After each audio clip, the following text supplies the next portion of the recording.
Maintenant que nous avons créé notre environnement, que nous avons positionné nos lumières, que nous avons utilisé une caméra qui nous permet d'avoir un plus grand contrôle de la luminosité et l'ambiance de notre scène, nous allons quand même aller faire un tour dans les paramètres spécifiques au moteur de rendu V-Ray, puisque V-Ray vous offre la possibilité d'avoir différents types de gestion de rendu, ce qui va vous permettre d'avoir un ratio temps de calcul et qualité plus ou moins différent en fonction de ce que vous allez choisir. Pour afficher les paramètres de rendu de V-Ray, c'est tout simple, c'est la même chose que d'afficher les paramètres de rendu classique de 3ds Max, donc c'est cette icône-là dans la barre d'outils, ou alors cette icône-là dans la barre d'outils V-Ray, ou alors le raccourci F10. Donc je clique sur cette icône-là, ce qui me permet d'afficher les paramètres de rendu. Si vous voulez par exemple avoir un rendu qui va se faire un petit peu plus rapidement que ce que j'avais moi au départ, on était sur un format HD 1920 par 1080, je vais volontairement choisir 1280 par 720 pour que ça aille un tout petit peu plus vite. Là après, pas d'autres informations à modifier, donc nous allons tout de suite passer dans l'onglet V-Ray. Dans cet onglet V-Ray, vous allez avoir la plupart des paramètres qui vont être spécifiques au réglage du rendu, à sa qualité, à l'environnement, à des paramètres spécifiques de caméra et des notions spécifiques par exemple pour la fenêtre de rendu V-Ray Frame Buffer et des petites options globales qui vont vous permettre des fois d'activer ou désactiver certaines fonctions au rendu. Donc dans l'onglet, vous avez autorisation ici qui va prendre en compte effectivement l'endroit où va se trouver la licence de votre V-Ray, les informations spécifiques à la version que nous avons, et ensuite vous avez les informations spécifiques donc à la V-Ray Frame Buffer, dans lequel pour l'instant je vous avouerai ça n'est pas franchement nécessaire de modifier des choses là-dedans. Ensuite vous avez le paramètre Global Switches qui est la possibilité de désactiver ou d'activer certaines fonctions. Donc ça peut vous permettre de gagner du temps dans certains rendus. Et vous remarquerez qu'ici il y a un petit bouton vert où il y a marqué Default. Ça va vous permettre justement d'afficher ou de cacher certaines informations en fonction de la complexité des paramètres et surtout aussi votre capacité à savoir gérer ces différentes informations. Donc on peut passer du mode Default à Advanced ou à Expert pour avoir beaucoup plus d'informations et donc avoir la possibilité donc de régler vraiment au micro-degré certaines fonctions. Là je vous avouerai que dans ce cas là on va rester sur des paramètres défauts et en plus de ça nous n'allons rien modifier, en tout cas dans ce tutoriel là concernant les fonctions spécifiques de V-Ray. Ensuite ce qui va nous importer et qui sera vraiment intéressant dans la gestion de notre rendu, c'est cette partie là qui s'appelle l'image sampler ou autrement dit entre parenthèses l'anti-aliasing. Cette partie là du moteur de rendu, c'est la capacité de V-Ray à faire un rendu plus ou moins lisse, plus ou moins de bonne qualité. Il faut que vous compreniez que V-Ray c'est tout simplement un moteur qui va vous permettre donc de générer une image à partir d'informations 3D multiples, et cette image là c'est des valeurs de pixels. Et bien en fonction de ce que vous allez choisir sur l'anti-aliasing justement de ce rendu, vous allez avoir une qualité de rendu qui sera plus ou moins bonne en fonction du coup du type de rendu que vous allez devoir faire. Et savoir quel est le type d'anti-aliasing à utiliser en fonction du type d'image que vous allez réaliser, ça va vous permettre de gagner pas mal de temps dans le rendu. Donc dans V-Ray, il y a 4 types d'anti-aliasing, le Fixed, l'Adaptive, l'Adaptive Subdivision et le Progressive. Pour vous schématiser un petit peu ce que ça va être au niveau des utilisations, dans un premier temps vous avez Fixed. Fixed, c'est un anti-aliasing qui va vous permettre de diviser le nombre de pixels que vous avez à l'intérieur de votre image pour avoir une image plus ou moins lisse. Donc si par exemple je rappelle la V-Ray Frame Buffer, donc celle-ci de fenêtre, et que je zoome par exemple dans mon rendu, vous serez conscient que dans une image 3D, lorsque vous la rendez, vous avez cette image-là est formée de pixels. Et là c'est le cas, effectivement, si on se rapproche, ces pixels on les voit. Et bien en fonction de la qualité et du type d'anti-aliasing que vous allez utiliser dans V-Ray, vous aurez une subdivision de ces pixels qui sera plus ou moins importante.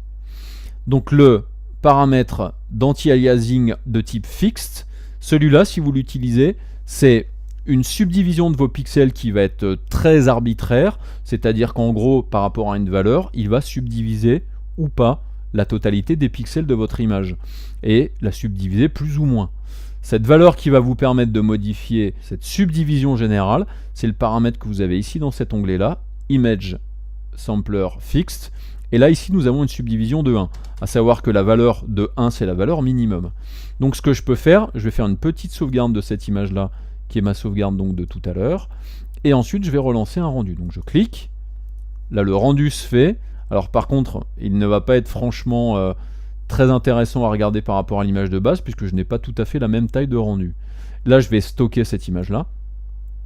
Et donc là, vous voyez, avec le type d'anti-aliasing que j'ai utilisé, l'image s'est faite en 5 secondes, alors que l'image d'avant, qui était franchement un tout petit peu plus belle, s'est fait en 30 secondes. Mais on était sur une taille qui était quand même différente. Si vous voulez faire un comparatif entre les deux images, je vous rappelle, vous faites A une fois que vous avez choisi une image, et si je fais B une fois que j'ai choisi l'autre. Donc A, c'est celle qui se trouve à gauche, B, c'est celle qui se trouve à droite. Donc B, c'est la dernière que j'ai rendue. Et là, regardez, effectivement, si on se met un tout petit peu plus près, vous voyez la différence de qualité sur la division de mes pixels. Donc ça, c'est le dernier rendu en fixe. Et là, on voit clairement les différences qu'il y a de mes pixels sur les diagonales, par exemple. Donc c'est clairement beaucoup plus moche que ce que j'avais juste avant. Il y aura aussi des petites choses qui seront différentes que vous ne percevez peut-être pas forcément. Regardez ce que nous avons ici aussi au niveau de la gestion des ombres. Donc là, avec le fixe, on a quelque chose qui est relativement crénelé, alors qu'avec le type de rendu que nous avions avant, on a quelque chose qui est un petit peu plus doux, un petit peu plus lisse. Donc quand vous allez utiliser un anti-aliasing, ça vous permettra de gérer et la qualité de la division des pixels de vos géométries, mais aussi la qualité des ombres que vous allez utiliser. Et là, en l'occurrence, nous utilisons des ombres douces.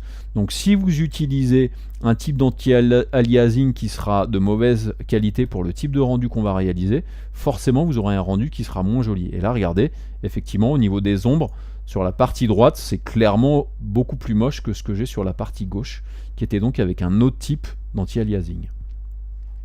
Donc Fixed, c'est le type d'anti-aliasing qui sera très pratique à utiliser dès lors que vous n'utilisez pas d'ombre douce, que vous n'avez pas des textures sur vos images, sur vos géométries qui soient trop complexes, et à partir du moment aussi où vos géométries ne sont pas non plus des géométries très très compliquées.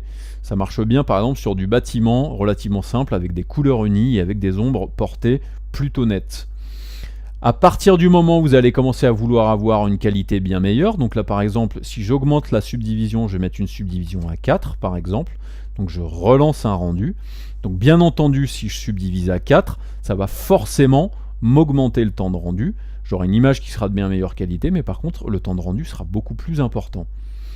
Par contre, ça sera intéressant effectivement sur mes géométries, et là on voit qu'effectivement tout de suite au rendu, mes géométries sont beaucoup plus lisses. Je vais faire un comparatif, donc je sauvegarde mon image. Je vais dire que celle-ci c'est A, donc c'est la partie à gauche, B, la partie à droite. Donc là, si je me rapproche de mon rendu, vous voyez qu'effectivement, entre là, ça c'est le rendu d'avant avec la subdivision à 1, alors qu'ici c'est avec la subdivision à 4. Donc j'ai un rendu qui est vraiment beaucoup plus joli à droite par rapport à gauche. Mais regardez, au niveau des ombres, c'est un petit peu mieux, mais ça n'est pas non plus extraordinaire. Pourquoi? Parce que le fixe n'est pas franchement fait pour faire vraiment un lissage super intéressant sur les ombres portées, et notamment sur les ombres douces. Il sera beaucoup plus puissant sur des ombres nettes. Dans les autres fonctions que vous avez ici à l'intérieur donc du fixe, donc il y a des fonctions spécifiques pour utiliser des masques par exemple, que là nous n'utiliserons pas, mais vous avez aussi ici une fonction qui est l'image filter, qui peut être intéressante, puisque c'est le choix aussi de la manière dont Vray va aussi lisser, appliquer un lissage supplémentaire sur vos rendus. Donc en fonction aussi du type de rendu que vous voulez avoir, vous pouvez avoir certains de ces filtres qui peuvent être beaucoup plus intéressants. Donc certains comme vidéo, comme adoucir, etc. vous donneront en fait des rendus un petit peu plus lisses qui seront plus intéressants. D'autres comme Cat Mullerom par exemple ou Mitchell Netravali vous permettront d'avoir des contours de vos objets qui seront beaucoup plus nets. C'est le genre de filtre que j'utilise en règle générale quand j'ai vraiment envie d'avoir par exemple des contours très nets, quand c'est le cas pour faire des images plutôt de petite taille. Par contre quand on est sur des grandes images, ça n'est pas forcément nécessaire. Donc là je vais choisir par exemple un filtre vidéo, ce qui va me permettre donc d'avoir un lissage supplémentaire par rapport à la subdivision que j'ai déjà mis dans l'image sampler de base. Alors je fais une petite sauvegarde de cette image là.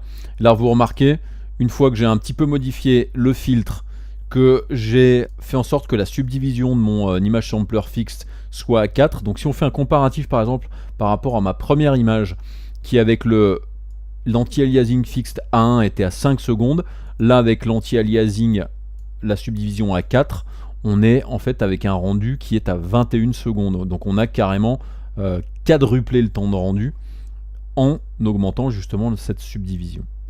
Donc fixed, prenez juste en compte que c'est le type d'anti-aliasing qui sera très pratique à partir du moment où vous avez besoin de rendre des géométries plutôt simples, dans lesquelles il n'y a absolument pas d'ombre douce, où il n'y a pas par exemple aussi d'effet de flou dû à une profondeur de champ par exemple, ou alors des textures trop complexes. À partir du moment où vous avez une image relativement nette, plutôt géométrique à rendre, la fixed est effectivement un très bon anti-aliasing. On a fini avec le fixed, on va passer au suivant.